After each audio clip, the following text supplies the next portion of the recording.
à tous, aujourd'hui revue matériel et aujourd'hui on va tester ensemble la Dovpo TC50, donc une box avec le contrôle de température.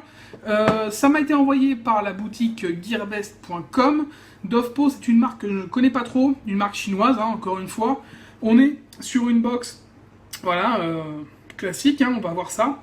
Et puis je vous propose tout de suite d'aller en gros plan voir cette box. Et on reviendra ensuite en plan large pour conclure, pour voir si ça vaut vraiment le coup et ce que ça vaut par rapport donc tout simplement aux autres modèles du marché. A tout de suite. Et on se retrouve donc en gros plan avec la Dovpo donc TC50, température contrôle donc pour TC. Voilà, elle est présentée dans une boîte donc rigide, hein, une boîte en carton. Derrière, on va retrouver donc un code Scratch and Check pour vérifier l'authenticité de la box. Et puis, on va retrouver donc des messages d'avertissement assez classiques. Donc, on ouvre la boîte. Déjà, je trouve que la boîte est vraiment sympa au niveau présentation. On va avoir une petite notice. Voilà, assez classique, mais malheureusement, uniquement en anglais. Donc, si vous ne maîtrisez pas l'anglais, c'est pas cool. Surtout pour une box en température contrôle. C'est toujours mieux d'avoir quand même une notice en français. Sinon, vous avez un câble donc micro USB pour recharger votre box et donc la box en elle-même. Tout ça présenté donc dans de la mousse bien protégée. Voilà, votre box, voilà, j'ai mis déjà la queue dedans, hein, donc c'est normal, elle est allumée. Votre box donc Dovpo TC50. Donc, comme on a pu le voir, on a un packaging assez simple. On va donc passer tout de suite au tour de la box et au niveau donc des caractéristiques techniques de cette Dovpo TC50, on a une box assez petite, hein, elle fait 83 mm de hauteur pour 39 mm de largeur et on a un diamètre de 24 mm, ce qui va vous permettre de mettre à peu près tous les atos et ils vont bien rester nickel dans la zone donc de la box. Ça dépassera assez peu, à moins d'avoir vraiment des gros atomiseurs. C'est une box qui propose une puissance variable donc de 1 à 40 watts. On verra ça après. Voilà, là on est à 40 watts. Et en faisant le tour, on verra qu'il y a une sérigraphie donc ici, Dovpo, en dessous TC50. On a une finition, donc c'est une box qui est en aluminium, donc assez légère, qui tient bien en main. Malgré son côté très rectangulaire, elle possède quand même des bords arrondis et c'est poli sur les côtés. Donc du coup, c'est vrai qu'en main, vu qu'elle est assez miniature, elle tient bien. Elle n'est pas désagréable comme peut l'être par exemple l'IPV2 qui va être carré et qui va être assez désagréable dans le temps. Celle-là tient bien en main, pas de souci, et même avec la queue à l'intérieur, on n'est pas, c'est pas gênant du tout en fait. Donc, sinon, on a vraiment une box pour le prix qui est très très bien finie. Ça fait déjà plusieurs semaines que je la teste, que je l'embarque un peu partout, et elle n'est vraiment pas abîmée. On a un revêtement solide, efficace. Donc, sur le dessus, on va avoir un connecteur 510 sur ressort, qui est assez dur. Du coup, il va vous permettre de vraiment bien adapter tous vos atomiseurs. J'ai pas eu de souci avec. J'ai connecté à peu près tout ce que j'ai, donc des drippers, des atos donc RBA, des atos classiques, un peu de tout et je n'ai eu aucun souci particulier. Sur la façade, vous allez avoir donc trois boutons, le bouton Fire, le bouton plus et moins, ainsi qu'un écran. Donc au niveau des boutons, ils sont franchement de bonne qualité, ça bouge pas, c'est agréable au toucher. C'est vraiment au ras de la box, comme vous pouvez le voir, donc c'est pas gênant. On n'a pas forcément besoin d'appuyer très fort dessus. Au niveau de l'écran, alors moi, il y a un truc qui me gêne sur l'écran, c'est l'effet miroir. C'est-à-dire qu'en fait, l'écran est pas mal, hein. Si vous êtes en extérieur et qu'il fait pas beau, tout, il n'y aura pas de problème. Si vous êtes à l'intérieur, il n'y aura pas de problème. Par contre, là, on est en plein été. Dehors, avec le soleil, l'effet miroir fait qu'on ne voit absolument rien. Et ça, c'est vraiment un point négatif donc, de cette box. Pourquoi faire un écran avec un effet miroir, je sais pas. Honnêtement, c'est un truc qui m'a un peu posé problème sur cette box. Mais c'est vraiment un des quelques points négatifs qu'elle peut avoir. Il n'y en a pas beaucoup, hein. On va avoir en dessous donc des trous de dégazage donc, pour la queue et le donc le port micro USB pour recharger votre box. Encore un petit défaut, il est en dessous, il serait quand même mieux ici ou ici. Enfin, ici ça va être compliqué, mais disons devant. Ça permettrait de pouvoir mettre la box comme ça pendant le chargement. A noter que cette box, pendant son rechargement, n'a pas de mode pass-through, donc en clair, quand elle est branchée en charge, vous ne pouvez pas vaper avec. Et ça, c'est encore une chose, un petit point négatif, parce que c'est vrai que moi, quand je recharge, j'aime bien pouvoir vaper quand même avec ma box. Bon point derrière, donc avec le capot magnétique. Donc hop, on a un capot donc qui se visse tout simplement ici, tac, avec donc 2 aimants, histoire de bien le maintenir. Donc système très pratique et qui marche très bien. Ça permet de bien garder le capot en place. Pas eu de souci avec ça, hein, franchement c'est bien pratique. Donc la queue, je vais l'enlever, j'ai mis un effet purple dedans. Voilà, c'est propre. Franchement, il n'y a pas grand chose à dire à ce niveau-là. On est sur une box propre. Surtout pour le prix, il n'y a aucun fil qui ressort. C'est bien fait, c'est bien protégé. Donc on n'aura pas à se plaindre pour ça. Voilà. Donc on va faire un petit tour dans le chipset, voir un peu comment ça fonctionne. On a donc une box qui ne s'éteint pas ou ne s'allume pas. On est sur un système de mise en veille, donc c'est-à-dire qu'au bout de 5 secondes, la box s'éteint, enfin l'écran s'éteint, et au bout d'1 minute sans activité, la box se met en veille, et à chaque fois que vous allez appuyer sur le bouton, hop, ça rallume le logo, et ensuite, vous pouvez vaper dessus. Système qui, moi, ne me plaît pas forcément, parce que quand j'appuie sur ma box, si à chaque fois qu'elle est coupée 1 minute, que j'appuie pour la rallumer, c'est vrai qu'on appuie dans le vide, parce qu'il faut attendre que le logo s'affiche et que ça revienne sur le menu. Donc on appuie pour vaper, et on est obligé d'attendre à chaque fois facilement 5 secondes avant que ça marche. Donc moi c'est un petit système qui me plaît pas trop. Par contre c'est vrai que ça peut être très efficace pour les gens qui n'ont pas l'habitude d'éteindre leur box, ça peut être un système pratique. Maintenant moi ça ne me convient pas forcément. À voir.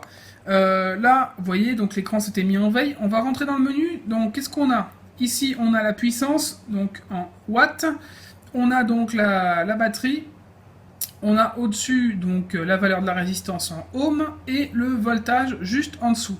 Là, on est en mode simple, en mode Cantal. Donc, si vous avez une résistance en Cantal, vous utilisez ce mode-là. Je vous montrerai juste après. Si on appuie qu'il n'y a pas d'atto, check atomizer, donc ça nous prévient que l'atto n'est pas bon. Ou si vous avez un atto et que ça ne marche pas, ça veut dire que votre résistance n'est pas bonne. Voilà. Donc, qu'est-ce qu'on peut faire avec avec ce modèle? Déjà, si vous appuyez 5 fois sur le bouton, la box est bloquée. Voilà, vous ne pouvez ni vaper, ni faire quoi que ce soit. Donc, c'est la première chose. On rappuie 5 fois, ça revient. Si j'appuie 2 fois ici, on va avoir donc, voilà, la puissance est bloquée. On ne pourra pas changer la puissance, mais je peux toujours vaper en appuyant sur le bouton Fire. Hop, on appuie sur les 2 boutons en même temps pour revenir au menu simple. Maintenant, on va passer au contrôle de température, puisque cette box propose un contrôle de température. Alors déjà, on va regarder pour le Cantal, comment ça fonctionne. Je vais prendre un atto. Donc là, j'ai installé un iSub Tank de chez Inokin. Je suis à 40 watts et donc je n'ai pas de contrôle de température. Voilà, j'appuie ici, il me demande nouveau coil ou le même, donc nouveau coil on, donc nouveau coil, j'appuie ici, normalement, selon ce qu'il dit, mais en fait c'est pas bon. Hein. En clair, si vous avez un nouveau coil, vous appuyez sur plus, et si vous avez le même coil que ce que vous aviez utilisé auparavant, vous appuyez sur moins. Voilà, donc là, on est sur un nouveau coil, donc je mets plus. Voilà, et du coup, il m'affiche bien 0,46 ohms. Voilà, ça fonctionne normalement, on n'a pas de contrôle de température, on n'a pas de température affichée. Là, on est sur une résistance au Cantal. Maintenant, si je veux utiliser une résistance au nickel ou au titane qui demande donc un contrôle de température, on va passer sur le menu spécifique contrôle de température. Alors, pour ce menu, c'est un peu plus compliqué. Tout simplement, il faut d'abord bloquer la box. Donc 1, 2, 3, 4, 5. Voilà, elle est bloquée et ensuite j'appuie sur les 2 boutons ici pour accéder au contrôle de température. Voilà, voilà tout simplement. Donc là il est off et je peux donc le mettre en marche.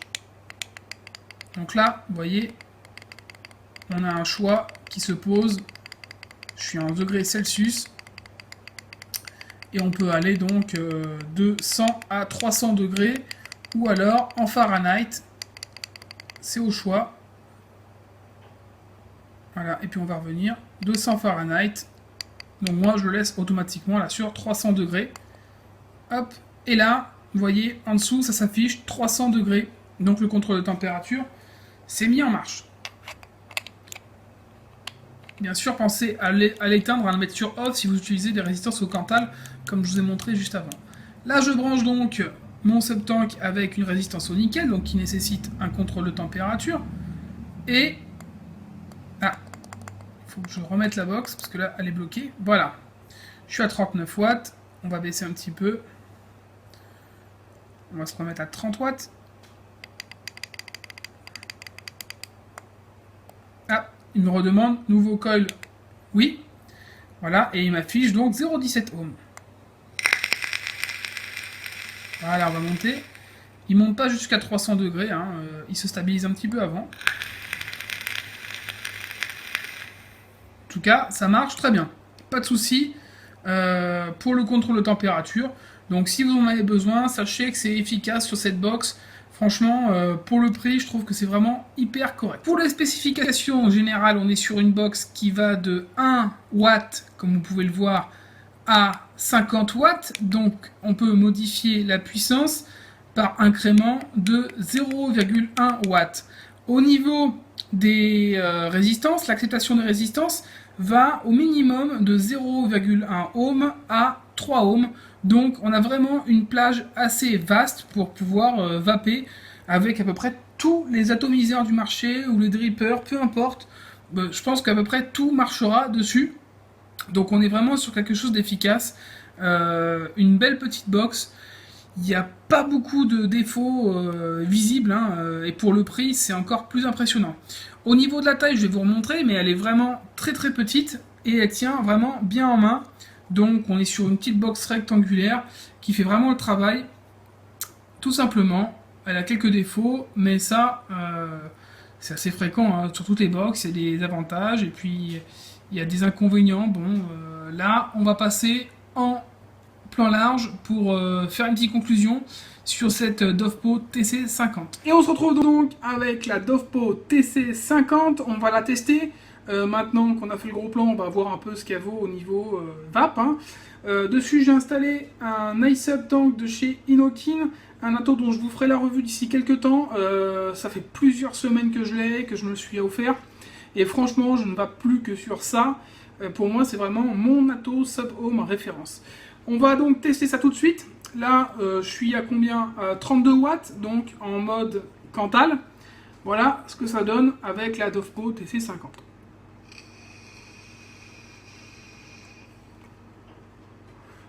Donc vraiment, franchement, une bonne vape. Hein. Sur une résistance à 0,5 ohm, franchement, très bonne qualité de vape. On a un bon fonctionnement du chipset, pas de problème à ce niveau-là. Là, je suis à l'intérieur, donc on voit très bien l'écran. Comme je vous l'ai montré, vous voyez, ça tient très très bien en main. C'est pas désagréable, ça tient aussi dans la poche. Hein. Voilà donc pour le mode donc Cantal. On va brancher autre chose dessus. On va brancher, hop, le sub-tank avec une résistance NI 200, donc au nickel. Et puis, donc on va mettre, vous voyez, New Coil ou Same Coil. Il me demande, donc je mets New Coil. On va le mettre en mode contrôle de température, comme j'ai pu vous le montrer. Je vais le bloquer sur 300 degrés. Voilà. Alors quand vous le mettez en contrôle de température, pensez à ensuite déloquer la box, parce que évidemment pour rentrer dans le menu du contrôle de température, vous allez bloquer la box. Donc après, pensez à la remettre en mode simple. Et puis je vais me mettre, allez, à 40 watts. On va se mettre à 40 watts, voir un peu ce que ça propose comme performance. Donc je suis pas fan, hein, de ces coils au nickel, mais bon, je vous le montre.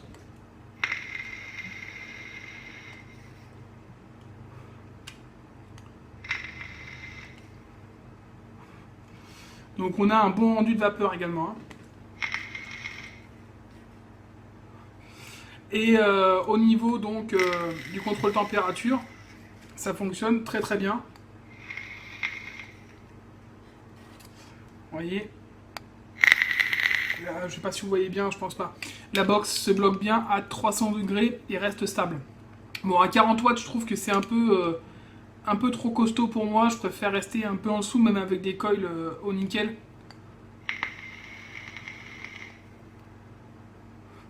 La box gère très très bien donc le contrôle de température. Pas de souci avec ça. J'ai pas vu de problème particulier. Après, je parle pour les résistances au nickel. Pour le titane, pour le moment, j'évite très simplement de l'utiliser. Je peux pas vous dire. Donc je vous en dirai pas plus là-dessus. Donc pour cette box TC50 de chez Dovpo, les points positifs, qu'est-ce qu'on peut dire? Tout simplement déjà qu'elle est un très bon rapport qualité-prix. On est à 32 €, une box, donc contrôle de température, qui gère pas mal de choses, qui marche très bien, qui est franchement bien finie. Voilà, donc déjà on a quand même quelque chose d'assez costaud. On a une box qui est fiable et solide. On a une puissance de 50 watts, donc ça vous permettra quand même d'avoir une certaine plage assez importante. Et puis elle accepte les résistances à partir de 0,1 ohm. Donc à ce niveau-là, vous pouvez utiliser à peu près tous vos atos dessus. Le présence du contrôle de température, ça pour le prix, en général on ne peut pas forcément le demander.